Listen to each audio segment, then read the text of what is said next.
முருகா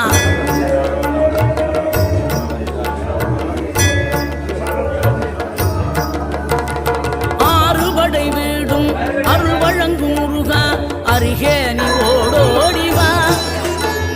மூவிரண்டு முகம் சொலிக்க ஆறிரண்டு கரங்களுடன் ஆதரவு தர ஓடிவா.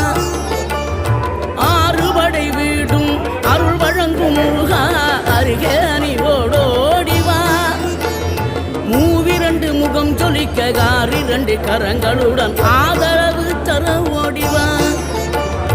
ஈசன் மகனே என்னை காக்க இங்க உனையன்றி வேறாரையா. நெஞ்சார நான் நினைக்க பஞ்சாமிர்தம் கொடுக்கும் ஒரு தெய்வம் நீதானையா. ஒரு தெய்வம்